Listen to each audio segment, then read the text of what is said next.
Hello दोस्तों, हमारे channel में आपका स्वागत है। पिछली वीडियो में हमने टर्म डिपॉजिट तक कंप्लीट कर लिया था और हमने इसको डिटेल्ड में पढ़ा भी था और हमने बहुत सारी चीज़ें पढ़ी थी, जैसे कि saving bank account, types of bank deposit account और भी बहुत सारी चीज़ें पढ़ी थी। बैंक के प्रोडक्ट्स पढ़े थे और भी बहुत सारी चीज़ें। यदि आपने वो वीडियो नहीं देखी है तो आप जाके देख सकते हैं। तो आज हम सेविंग अकाउंट से करंट अकाउंट से कंटिन्यू करने वाले हैं। करंट अकाउंट ठीक। तो हमने टर्म डिपॉजिट तक कंप्लीट कर लिए थे, जैसे मैंने आपको बता दिया। तो शुरू करने से पहले हमारे चैनल को सब्सक्राइब, लाइक एंड शेयर कीजिए, जिससे आने वाली वीडियो आप तक पहुंचती रहे। चलिए करते हैं शुरू। Current account. करंट अकाउंट का मतलब क्या होता है? चालू खाता। This account is utilized by a large entities such as business houses. क्या होता है करंट अकाउंट? पढ़ लेते हैं, फिर मैं आपको शॉर्ट में भी बता दूंगा। So this account is utilized by a large entities such as business, houses, companies and other commercial institution. इस खाते का जो उपयोग है वो व्यापारिक करते हैं, कंपनियां करती हैं और अन्य वाणिज्यिक संस्थानों जैसी बड़ी संस्थाओं द्वारा किया जाता है। As there are restriction on the number of times withdrawal can be made in, and these about entities need to make multiple withdrawals to run their organization. Therefore, the need to have a separate account here using a checkbook or even online the institution or its authorized representative can make multiple withdrawal and deposits. Due to its nature, there is no interest earned due to fluidity. The number of transactions that can be performed on current information about the creditworthiness of the account holder, EFT, wire transfer, net banking, and even doorstep banking services are offered by the bank to this account holder. तो क्या बोला गया है? जो बचत खाते में निकासी की संख्या पर प्रतिबंध होती है और इन उपरोक्त संस्थाओं को अपने संगठन को चलाने के लिए कई बार निकासी करने की आवश्यकता होती है, इसलिए अलग-अलग खाते रखने की आवश्यकता होती है। यहाँ चेकबुक या ऑनलाइन का उपयोग करके संस्था या उसके अधिकृत प्रतिनिधि कई बार निकासी और जमा कर सकते हैं। इसकी प्रकृति के कारण तरलता के कारण कोई ब्याज अर्जित नहीं होता। मतलब में जो करंट अकाउंट है उसमें कोई भी ब्याज, कोई भी इंटरेस्ट हमें नहीं मिलता। चालू खाते पर किए जा सकने वाले लेन-देन की संख्या आमतौर पर सीमित नहीं होती। जो लेन-देन की संख्या होती है वो अनलिमिटेड होती है। इन इच्छुक पक्ष खाता धारक की ऋण योग्यता के बारे में जानकारी प्राप्त कर सकते हैं। इन खाता धारकों को बैंक द्वारा EFT, wire transfer, net banking और यहाँ तक कि डोर स्टेप बैंकिंग सेवाएं भी प्रदान की जाती है। ये करंट अकाउंट को प्रदान की जाती है। तो जैसे कि यहाँ करंट अकाउंट लिखा है, तो करंट अकाउंट क्या होता है और सेविंग अकाउंट और करंट अकाउंट में क्या डिफरेंस? क्या हम खोल सकते हैं करंट अकाउंट? सॉरी, हाँ, क्या हम करंट अकाउंट खोल सकते हैं? बताइए, हम क्या करंट अकाउंट खोल सकते हैं? तो पहले चलिए करंट अकाउंट के बारे में थोड़ा और शॉर्ट में पढ़ लेते हैं, फिर हम बताएंगे कि करंट अकाउंट और सेविंग अकाउंट में क्या डिफरेंस है। तो जो करंट अकाउंट होता है वो एक प्रकार का बैंक अकाउंट होता है जो व्यवसायों और संगठनों, जैसे ऊपर बताया था कि business houses, companies and other commercial institution ये उपयोग करती है। इस अकाउंट से आप अपने व्यवसाय से जो लेन-देन है वो कर सकते हैं। इसमें जो लेन-देन की प्रक्रिया होती है वो मतलब ज़्यादा होती है। आप कितनी बार भी निकालते हैं और कितनी बार भी जमा करते हैं। ये खास उनके लिए होती है जो व्यवसाय कर रहे होते हैं। और इसमें जैसे कि चेक, डिमांड ड्राफ्ट और ऑनलाइन भुगतान, जो करंट अकाउंट है उसकी जो विशेषताएं हैं वो लेन-देन हो सकते हैं, व्यावसायिक लेन-देन, चेक और डिमांड ड्राफ्ट, ऑनलाइन भुगतान, न्यूनतम बैलेंस। और करंट अकाउंट कौन खोल सकता है? मैंने अभी बताया, करंट अकाउंट कौन खोल सकता है? ये सभी खोल सकते हैं, business houses, companies and other commercial institution, firm. ठीक। और करंट अकाउंट किस लिए खोला जाता है? किस लिए खोला जाता है करंट अकाउंट? करंट अकाउंट जो होता है वो व्यावसायिक लेन देन के लिए खोला जाता है, जैसे कि व्यावसायिक भुगतान, चेक डिमांड ड्राफ्ट और ऑनलाइन भुगतान के माध्यम से व्यावसायिक भुगतान करना। व्यावसायिक जमा, व्यावसायिक जमा करते हैं, व्यावसायिक जमा के लिए खोला जाता है, व्यावसायिक आय को जमा करना, व्यावसायिक लेन देन के लिए। और करंट अकाउंट क्यों खोला जाता है? क्यों खोला जाता है? करंट अकाउंट व्यवसायियों और संगठनों को लेन देन और सुविधाजनक और सुरक्षित बनाने में मदद करता है।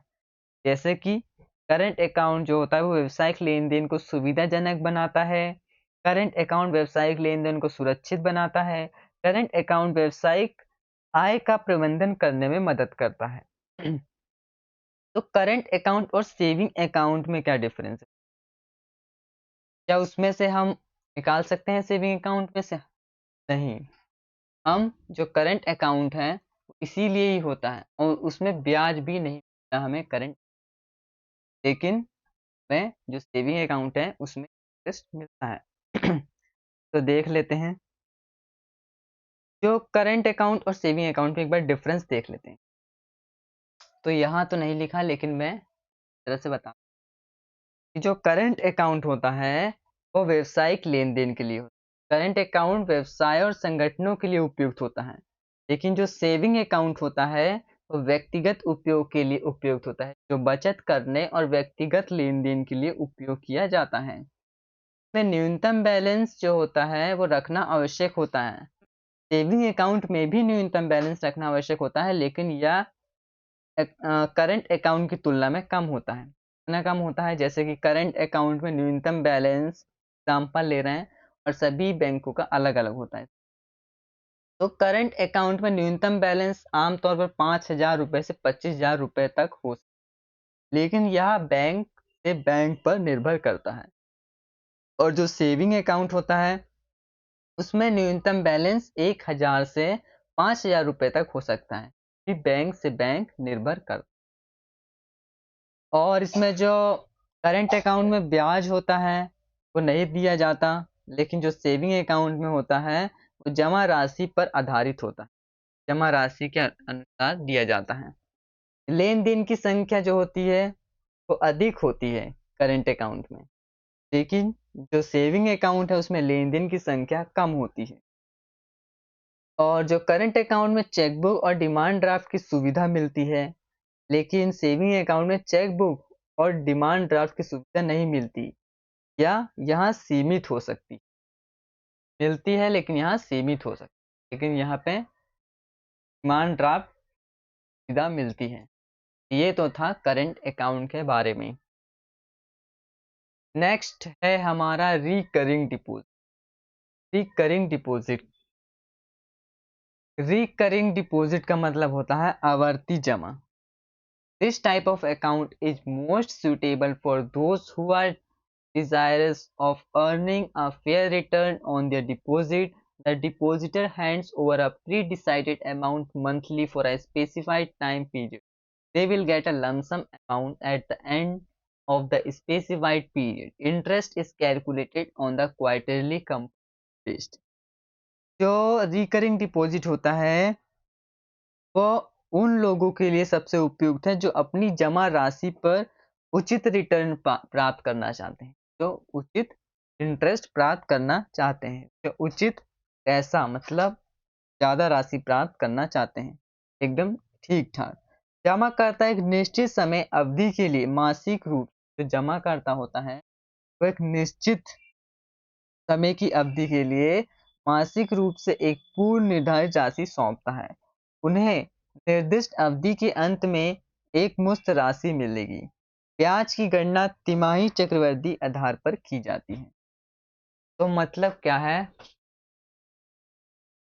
तो क्या होता है, मैं यदि आपको शॉर्ट में बताऊं तो जो रिकरिंग डिपॉजिट होता है वो एक प्रकार का बैंक डिपॉजिट होता है जिसमें आप नियमित रूप से एक निश्चित राशि जमा करते हैं और उस पर ब्याज कमा। रिकरिंग डिपॉजिट जो होता है वो एक निश्चित अवधि के लिए नियमित रूप से एक निश्चित राशि जमा करते हैं। जैसे ये अवधि निश्चित हुई जैसे कि 6 महीने, 1 साल, 2 साल आदि। जो जमा राशि पर ब्याज होता है वो ब्याज दर लागू होती है। अवधि समाप्त होने पर जमा राशि और ब्याज की वापसी की जा सकती है। एक यदि इसके फायदे देखें हम तो जो रिकरिंग डिपॉजिट है वो आपको नियमित बचत करने में मदद करता है। ब्याज कमाता है, ब्याज कमाने के अवसर मिलता है। रिकरिंग डिपॉजिट आपको वित्तीय अनुशासन में मदद करता है। ठीक, तो ये तो था रिकरिंग डिपॉजिट। ये कुछ एक्टिविटी है।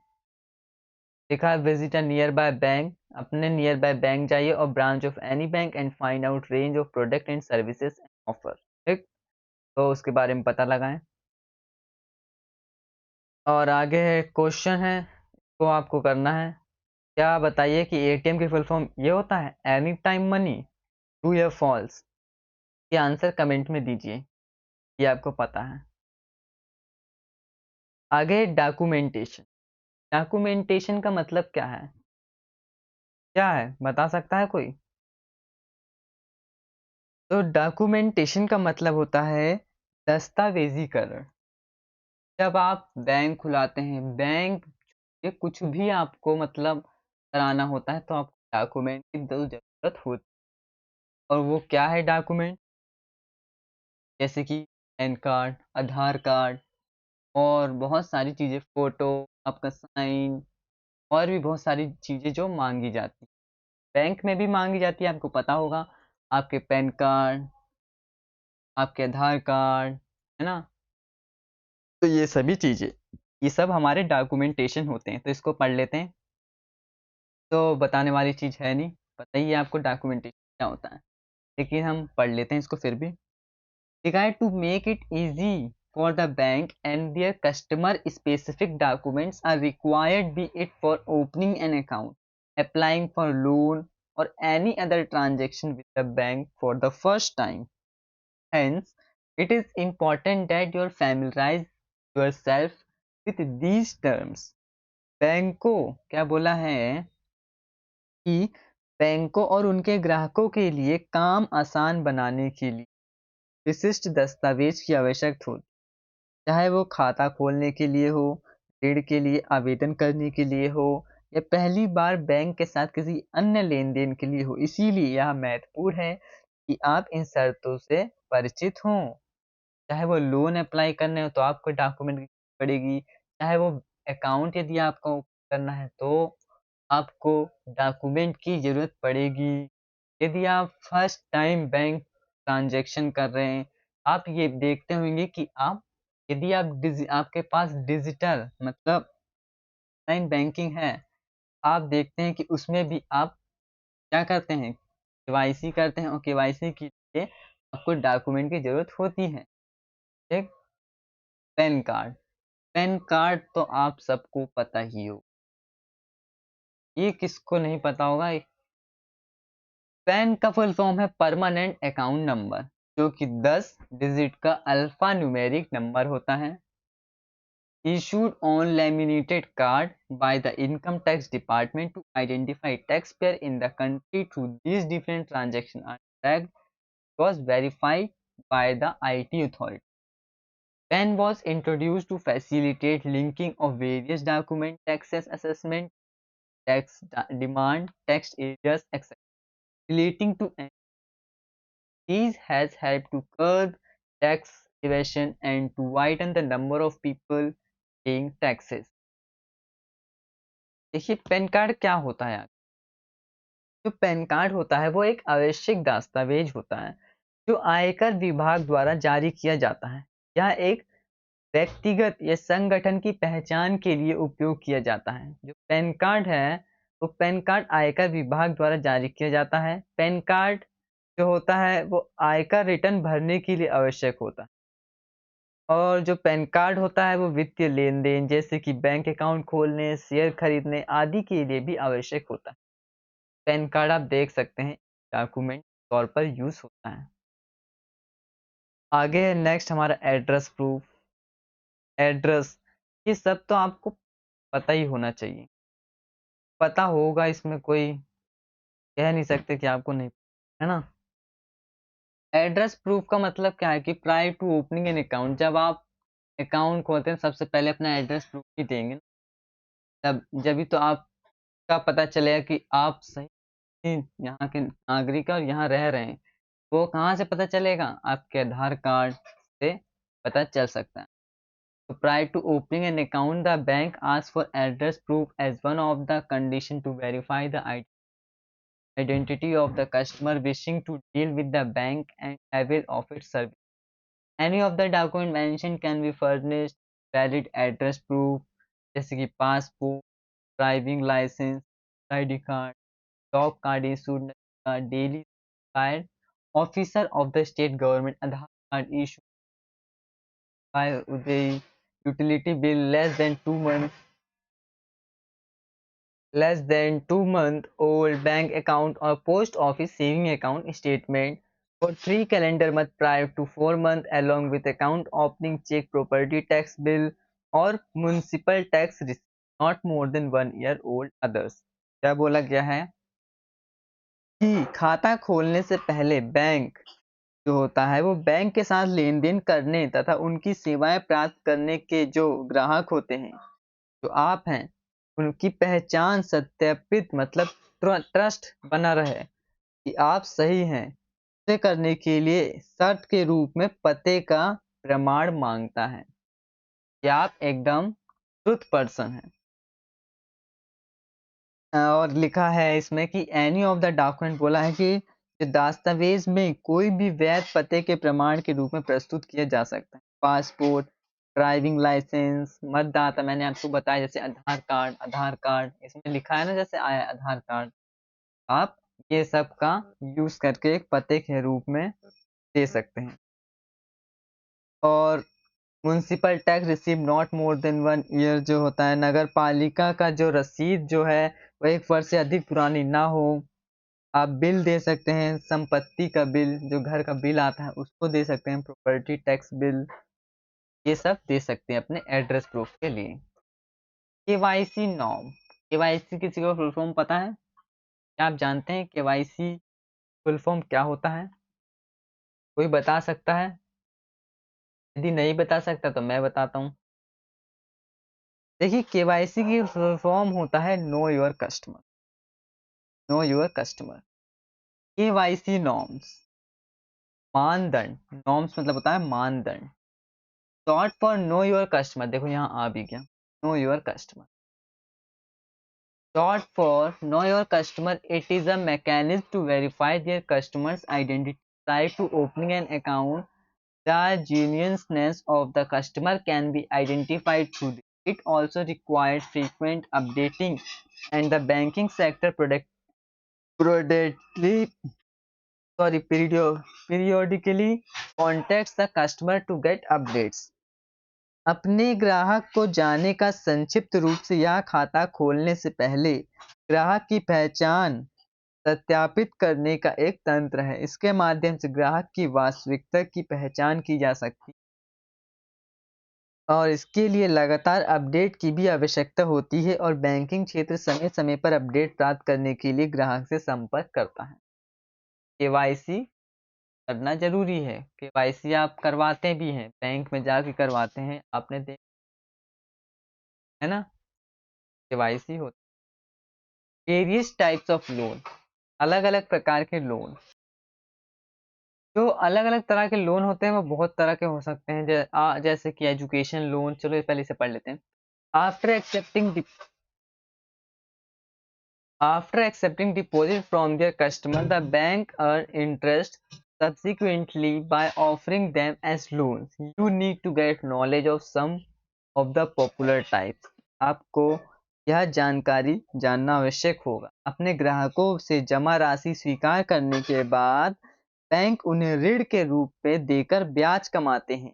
आपको कुछ लोकप्रिय प्रकारों के बारे में जानकारी प्राप्त करना जो है वो जरूरी है, जैसे कि एजुकेशन लोन, और कस्टमर ड्यूरेबल लोन देखते हैं one by one. Education loan क्या होता है? जो स्टूडेंट को दी जा रही है वो एजुकेशन लोन, पढ़ाई के लिए एजुकेशन लोन दी जा रही है ना। With education in general and higher education in particular becoming expensive students need to fund their education, पढ़ाई के लिए जो खर्च दिए जा रहे हैं, जो लोन दिए जा रहे हैं, thus the need apply for education loan to meet the shortfall in fee and other expenses to fund their education. Financial institution as well as NBFC attract borrowers by offering attractive interest rate on repayment. The borrower can also avail tax benefit under 80E to apply. The borrowers need to submit the loan application along the above document to the financial institution of loan disbursal will start if all things are found in order. Normally, a grace period of 6 months, 6 months after the completion of course is given before the repayment process of the loan start. Maximum time allowed for repayment is 8 years from the date of taking the loan. ठीक, नहीं समझ आया मुझे बता, मैं ठीक बोल दिया, लेकिन मैं आपको समझाऊंगा, डोंट वरी। तो बोला गया है कि जो सामान्य रूप से, जो जनरल रूप से शिक्षा और विशेष रूप से उच्च शिक्षा महंगी होने के कारण, जब शिक्षा होती है वो महंगी होती है, जब आप अच्छी पढ़ाई करते हैं तो जो कोर्स की फीस होती है वो बहुत महंगी। आप आगे कुछ कोर्स करेंगे तो आप देखेंगे कि आपको जो कोर्स की फीस होगी वो महंगी होगी, तो आप के पास इतने पैसे नहीं, तो आपको लोन लेना पड़ता है। तो वही बताएं कि शिक्षा महंगी होने के कारण छात्रों को अपनी शिक्षा के लिए धन की आवश्यकता होती है। इस प्रकार अपनी शिक्षा के लिए धन जुटाने के लिए फीस और अन्य खर्चों में कमी को पूरा करने के लिए शिक्षा ऋण के लिए आवेदन करने की आवश्यकता होती है। वित्तीय संस्थान और साथ ही एनबीएफसी पुनर्भुगतान पर आकर्षक ब्याज दरों की पेशकश करके उधारकर्ता को आकर्षित करते हैं। चलो मैं इसको आपको ऐसा करता हूँ, शॉर्ट में बता देता हूँ आपको, इसकी भाषा नहीं समझ आ रही होगी मुझे, मैं इसमें लिखा है तो आपको नहीं समझ आ रहा होगा, मैं आपको शॉर्ट में बता देता हूँ। तो जो एजुकेशन लोन होता है वो आपको पता है कि एक प्रकार का लोन होता है जो छात्रों को अपनी शिक्षा के लिए पैसे देता है या दिया जाता है। ठीक, तो जो एजुकेशन लोन होता है वो छात्रों को पैसे प्रदान करती है। जो एजुकेशन लोन है वो ब्याज दर आमतौर पर कम होती है। इसकी जो की ब्याज दर होती है एजुकेशन लोन की, वो इसका इंटरेस्ट कम होता है। एजुकेशन जो लोन है उसकी अवधि आमतौर पर जो होती है वो लंबी होती है। जब आप कमाएंगे, जब आपकी जॉब लगेगी जब भी तो आप भर पाएंगे, है ना। जिससे छात्रों को अपनी शिक्षा पूरी करने में बाद भी लोन का भुगतान करने के लिए समय मिलता है। कुछ एजुकेशन लोन पर सरकारी सब्सिडी भी उपलब्ध होती है। ठीक, अब आया आपको समझ कि और थोड़ा बताता हूँ, चलो मैं और थोड़ा बता देता हूँ इसके बारे में। तो थोड़ा और बताते हैं हम आपको, जैसे कि सरकारी bank SBI, PNB and bank of India education loan प्रदान करते हैं। जो निजी बैंक जैसे कि एचडीएफसी बैंक, आईसीआईसीआई बैंक और एक्सिस बैंक भी एजुकेशन लोन प्रदान करती है। सरकार द्वारा शुरू की गई शिक्षा ऋण योजनाएं जैसे कि प्रधानमंत्री विद्या लक्ष्मी पुरस्कार योजना, ये भी इस तरह से एजुकेशन लोन प्रोवाइड करती है। जो एजुकेशन है वो तो आपको पता है कि कम ब्याज पर दी जाती है, कम इंटरेस्ट पे। जो एजुकेशन की लो अवधि होती है वो आमतौर पर लंबी होती है, ये भी आपको मैंने बता दिया। ठीक, तो यही सब है। अब आगे चलते हैं। आई होप आपको समझ आ गया होगा एजुकेशन लोन। आपको इसमें से ना समझ आता मुझे पता था, यदि मैं इसको इंग्लिश में पढ़ता फिर इसी को हिंदी में बता देता तो आपको ना समझ आता, इसीलिए मैंने आपको इजी लैंग्वेज में बता दिया है। आई होप आपको समझ आ गया हो। यदि आपको समझ आ गया हो तो प्लीज़ सब्सक्राइब करिए एंड लाइक करिए, शेयर कीजिए। तो नेक्स्ट है हमारा कंज्यूमर ड्यूरेबल लोन। क्या है कंज्यूमर ड्यूरेबल लोन? क्या होता है कंज्यूमर ड्यूरेबल लोन? इसको पढ़ लें या मैं भी इसको भी शॉर्ट में बता दूं? आइए, इसको भी शॉर्ट में बता दूं, पढ़ लें। तो चलिए मैं आपको इसमें भी शॉर्ट में बता देता हूँ। इसमें भी आपको, मुझे नहीं लगता कि भाषा आपको समझ आने वाली है। ऐसे तो आ जानी चाहिए, लेकिन कोई बात नहीं, मैं आपको शॉर्ट में बता देता हूँ, don't worry. Consumable durable loan, यह भी एक प्रकार का लोन होता है जो उपभोक्ताओं को घरेलू घरेलू और व्यक्तिगत, मतलब व्यक्तिगत उपयोग के लिए ड्यूरेबल सामान जैसे कि TV, fridge, washing machine, mobile phone आदि खरीदने के लिए दिया जाता है। नाम से ही पता चल रहा है कंज्यूमर ड्यूरेबल लोन। ठीक, तो मोबाइल फोन आदि खरीदने के लिए दिया जाता है। जो कंज्यूमर ड्यूरेबल लोन होता है उसकी विशेषताएं क्या होती हैं?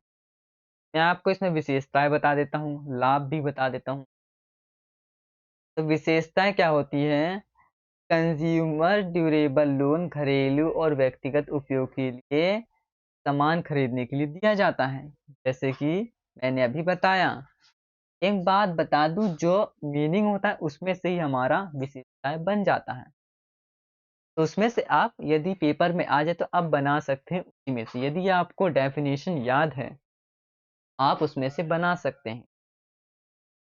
कम ब्याज दर, जो कंज्यूमर ड्यूरेबल लोन होता है वो कम ब्याज दर पर आमतौर पर होता है। जो कंज्यूमर ड्यूरेबल लोन होता है उसकी अवधि लंबी होती है, जैसे कि मैंने अभी ऊपर एजुकेशन लोन का बताया था, सेम इसका भी ऐसी है, इसकी अवधि भी लंबी होती है। कंज्यूमर ड्यूरेबल लोन का भुगतान ईएमआई के माध्यम से किया जाता है। ईएमआई के माध्यम से किया जाता है, मासिक किस्त के द्वारा, समान मासिक किस्त के द्वारा। और जो इसका लाभ है, इसका लाभ क्या है कि आसान भुगतान होता है। ड्यूरेबल कंज्यूमर लोन भुगतान जो होता है ईएमआई के माध्यम से आसानी से किया जा सकता है। जो कंज्यूमर ड्यूरेबल लोन होता है उस पर ब्याज कम होता है और इसकी जो अवधि होती है वो लंबी होती है लोन की, और जिससे उपभोक्ताओं को लोन का भुगतान करने के लिए समय मिलता है। तो ये तो था कंज्यूमर ड्यूरेबल लोन। यदि आपको इसमें से ही पढ़ना है तो मैं चलिए आपको इसमें से ही पढ़ा देता हूँ, कहीं आप बाद में बोलें कि इसमें से तो पढ़ाया नहीं, खुद ही बता दिया, है ना। चलिए इसमें से ही बता देते हैं। A consumer durable loan is loan offered for the purpose for buying consumer durable product. These are products which have a life of at least 3 years. It is not backed by any security or collateral. The credit history of the borrower is not significant. The ability to pay back, that is the income of the borrower, is more important. Eligibility for this loan, age usually between 21 to 60 years. Credit, as mentioned earlier, the borrower's credit worthiness is not important. The borrower's income is seen. क्या लिखा है कि जो consumer durable loan होता है वो consumer durable उत्पाद खरीदने के उद्देश्य से दिया जाता है, दिया जाने वाला लोन है। ये ऐसे उत्पाद हैं जिनकी अवधि कम से कम 3 साल होती है। इसमें किसी तरह की सुरक्षा या संरक्षित नहीं होता। उधारकर्ता का क्रेडिट इतिहास महत्वपूर्ण नहीं है। भुगतान करने की क्षमता यानी उधारकर्ता की आय अधिक महत्वपूर्ण है। इस लोन के लिए पात्रता आयु आमतौर पर 21 से 60 वर्ष के बीच, और जो क्रेडिट, जैसा कि पहले बताया गया है कि उधारकर्ता की क्रेडिट योग्यता महत्वपूर्ण नहीं है, उधारकर्ता की आय देखी जाती है। ठीक, क्या उसकी आय देखी जाती है, उसकी इनकम देखी जाती है। Qualify for the loan, the individual monthly income must range from 18,000 to 20,000 INR or above. The rate of interest of these loans is very high, are quickly approved. The maximum limit is rupees 5 lakh and the maximum period of 36 months. जो ऋण के लिए प्राप्त करने के लिए loan व्यक्ति की मासिक आय 18,000 से 20,000 रुपये या उससे अधिक होनी चाहिए। इन ऋणों पर ब्याज दर बहुत अधिक है और जल्दी ही स्वीकृत हो जाती है। अधिकतम सीमा 5 लाख रुपए है और अधिकतम अवधि 36 महीने। एक types of loan: instalment loan, secured consumer durable loan, unsecured consumer durable loan. मैं इसको चलिए आपको शॉर्ट में बता देता हूँ कि क्या होता है। Instalment loan, secured consumer durable loan और unsecured.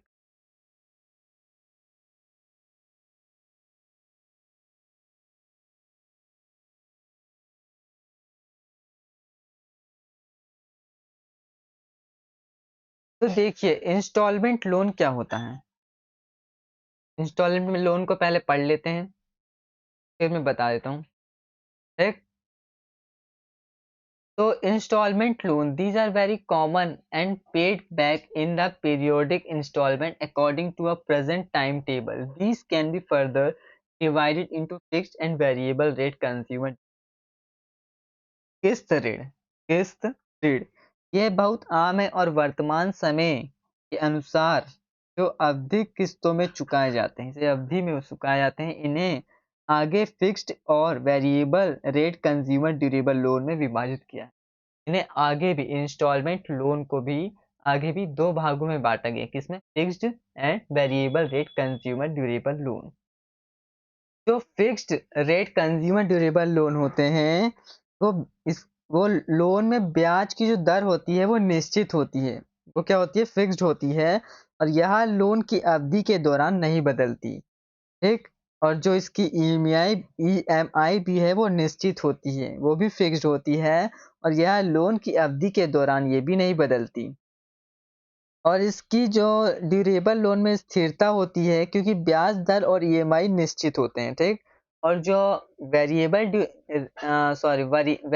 Rate consumer durable loans हैं वो क्या होते हैं, वो वेरिएबल कंज्यूमर ड्यूरेबल लोन जो होते हैं वो ब्याज दर में परिवर्तनशील होता है और यह लोन की अवधि के दौरान बदल सकती है। ठीक। और जो वेरिएबल कंज्यूमर ड्यूरेबल लोन होता है वो ईएमआई में परिवर्तनशील होती है और यह लोन की अवधि के दौरान ये भी बदल सकती है। और जो इसकी जोखिम होता है क्योंकि ब्याज दर ईएमआई परिवर्तनशील होता है। ठीक। आई होप आपको समझ आ गया होगा। ये था इंस्टॉलमेंट लोन, और फिर इंस्टॉलमेंट लोन के अंदर fixed and variable rate consumer durable loan. आगे है सिक्योर्ड कंज्यूमर ड्यूरेबल लोन, सुरक्षित उपभोक्ता टिकाऊ ऋण। For availing the security collateral is needed secured loan or those which are secured against asset as collateral। इसे प्राप्त करने के लिए सुरक्षा की आवश्यकता होती है। सुरक्षित ऋण वे होते हैं जो संप्रेषक के रूप में परिसंपत्ति के खिलाफ सुरक्षित होते हैं। और अनसिक्योर्ड से क्या मतलब है कि असुरक्षित लोन, असुरक्षित उपभोक्ता टिकाऊ ऋण, ये अधिक सामान्य प्रकार के कारण। For this more common types of loan, no security or collateral needs to be provided. Interest rates are for unsecured loan are higher than for the secured loan। कोई सुरक्षा, सामान्य प्रकार के ऋण के लिए कोई सुरक्षा या संप्रेषक प्रदान करने की आवश्यकता नहीं होती है। असुरक्षित ऋणों के लिए ब्याज दरें सुरक्षित ऋणों की तुलना में अधिक होती है। एक secured consumer durable loan and unsecured consumer durable loan। मैं आपको थोड़ा सा और बता देता हूँ शॉर्ट में, जो पता है आपको नहीं आया होगा समझ। आप पहले मुझे ये बताइए कि सिक्योर्ड से आप क्या समझते हैं और अनसिक्योर्ड से आप क्या समझते हैं। सिक्योर्ड मतलब सुरक्षा और अनसिक्योर्ड मतलब असुरक्षा। वो सुरक्षित है और ये असुरक्षित है। तो इसी से पता चल रहा है सिक्योर्ड कंज्यूमर पर लोन। ये सिक्योर्ड कंज्यूमर जो है वो सुरक्षा के रूप में कुछ संपत्ति या सामान को गिरवी रखना होता है। सिक्योर्ड जब भी सिक्योर्ड माना जाएगा ना, यदि आप कुछ सामान को गिरवी रखेंगे तब पता चलेगा हाँ सिक्योर्ड है, हमारा जो हमने लोन दिया है वो सिक्योर्ड है। और इसमें जो ब्याज दर होता है मैंने आपको बताया कि आमतौर पर कम होता है, और इसमें ड्यूरेबल लोन में उच्च लोन राशि मिल सकती है। लेकिन जो अनसिक्योर्ड है उसमें क्या होता है, उसमें कोई सुरक्षा नहीं होती। अनसिक्योर्ड से ही पता चल रहा है कि कोई सुरक्षा नहीं है, इसमें कोई सुरक्षा नहीं होती। और जो लोन पर ब्याज दर है वो आमतौर पर उच्च होती है, और जो इसमें ड्यूरेबल लोन है वो कम लोन राशि मिल सकती है। यही होता है। अब सिक्योर्ड है तो ये अनसिक्योर्ड है, तो डिफरेंस तो हो गई। ठीक, अब आगे हमारा व्हीकल लोन, गाड़ी के लिए लोन। व्हीकल लोन से आप क्या समझते हैं? आपके पास व्हीकल होगा, जिसके पास भी, तो उसको पता होगा कि व्हीकल लोन क्या है। यदि आप गाड़ी खरीदने जा रहे हैं, आप लोन से खरीद सकते हैं गाड़ी। आपने खरीदा होगा, आपको पता होगा। जिसको नहीं पता, तो भी पता कर लेंगे आज। तो हम बता ही देंगे, तब तो पता हो ही जाएगा ना। तो व्हीकल लोन पढ़ते हैं, चलिए। व्हीकल लोन, ऋण, वाहन मतलब वाहन ऋण, पहले वाहन लिखा है ना, वाहन ऋण। These can be classified into personal vehicle loan and commercial vehicle loan। इसको भी दो भागों में बांटा गया, पर्सनल व्हीकल लोन में और commercial vehicle loan. These eligibility condition and the interest and the charges for these vary। Person vehicle loan, personal vehicle range for new and used bikes, scooters to car required for personal use by individual। अकेले के लिए, जो व्यक्तिगत के लिए होते हैं, इनके लिए जो शर्तें हैं और ब्याज है वो शुल्क अलग-अलग होते हैं। जो व्यक्तिगत वाहन ऋण है, वो व्यक्तिगत वाहन नए और इस्तेमाल किए गए से लेकर होते हैं। नए और इस्तेमाल किए गए से लेकर होते हैं। जैसे कि bike, scooter, car required for personal use individual, व्यक्तिगत उपयोग के लिए किया जाता है। This type of loans does not need any guarantor. इस प्रकार के लोन के लिए किसी गारंटर की आवश्यकता नहीं होती। ठीक, और this can be taken from bank and finance company at attractive and competitive rates. Both offline and online option for processing of such loan available। For filling the form of avail the loans vehicle make a model, manufacture date and attaching the necessary document for the same। Such loans are available for up to 60 months। Loan is disbursed on the basis of the value of the value vehicle, personal vehicle, be it new or used vehicle। इन बैंकों और finance कंपनियों से आकर्षक और प्रतिस्पर्धी दरों पर लिया जा सकता है। ऐसे लोन की प्रोसेसिंग के लिए ऑफलाइन और ऑनलाइन दोनों विकल्प उपलब्ध होते हैं।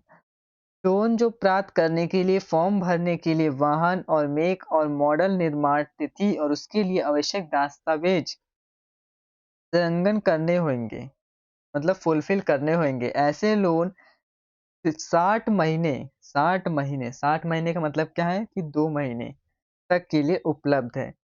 लोग, ओ सॉरी, 60 महीने, 2 महीने बोल रहा हूँ, sorry sorry sorry sorry sorry. 60 month का मतलब होता है 5 साल। ठीक, मैंने, मुझे लगा 60 डेज लिखा, सॉरी 60 मंथ लिखा, मतलब 5 साल। Loan is distribute on the basis of the value, महीने तक उपलब्ध है। लोन व्यक्तिगत वाहन के लिए मूल्य के आधार पर वितरित किया जाता है, चाहे वो नया हो या पुराना हो। ठीक, अब है होम लोन। होम लोन क्या होता है? होम लोन का मतलब क्या है? घरों के लिए लिए जाने वाला loan. That these loans are taken for owning a dwelling in one's own name। Critical saving for the individual can be utilized for other important tasks such as for education। The loan comes with a host of benefits and features।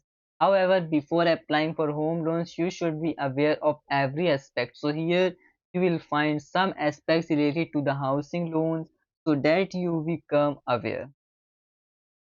ये ऋण किसी व्यक्ति के अपने नाम पर घर खरीदने के लिए लिए जाते हैं।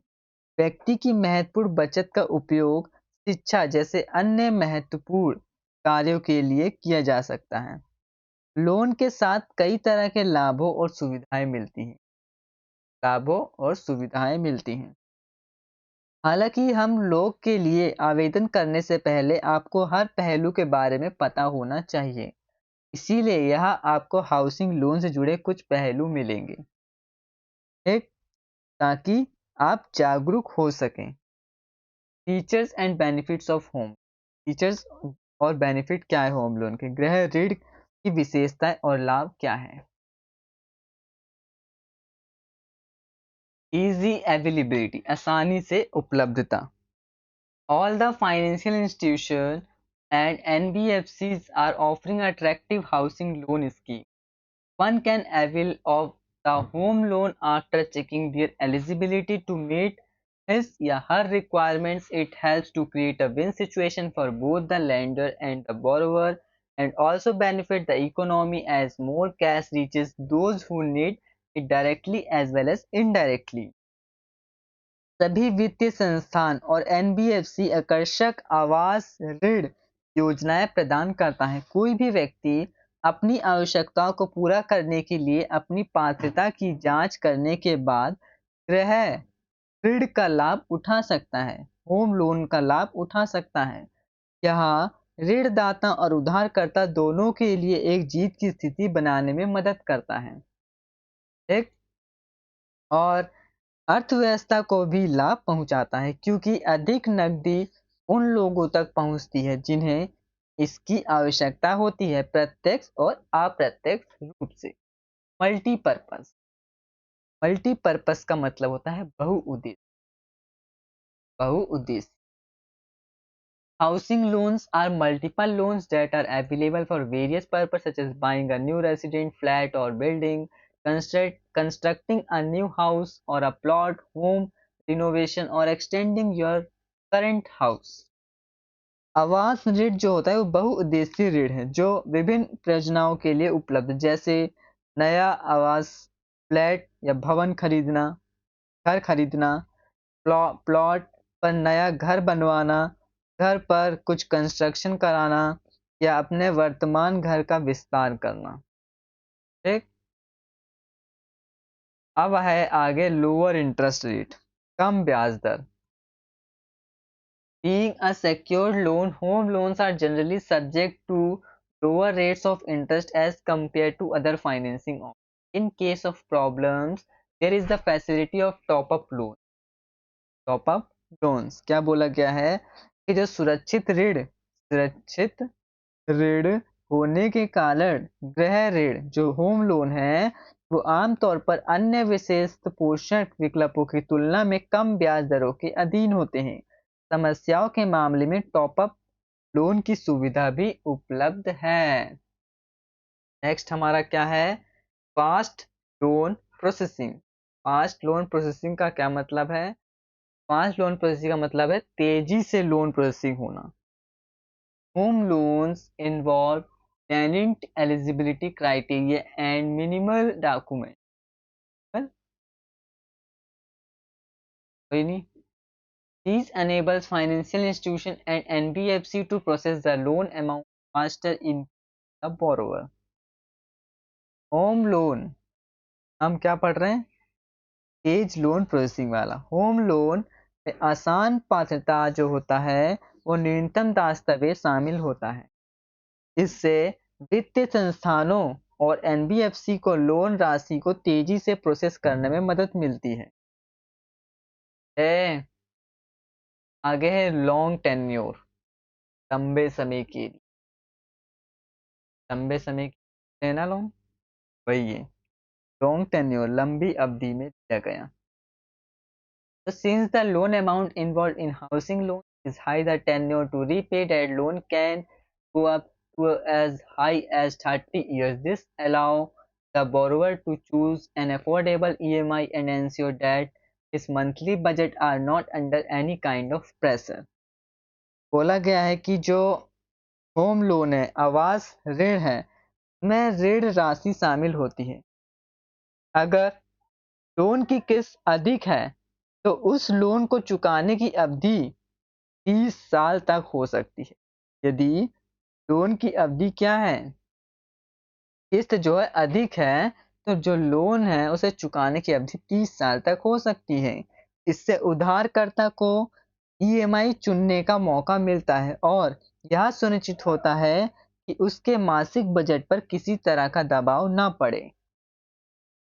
एक बच्चों, अब है टैक्स बेनिफिट। टैक्स बेनिफिट मतलब कर लाभ। कर लाभ का क्या मतलब है? You can claim a tax deduction of ₹1.5 lakh on the principal repayment under section 80C and ₹2 lakh on the interest repayment under section 24B.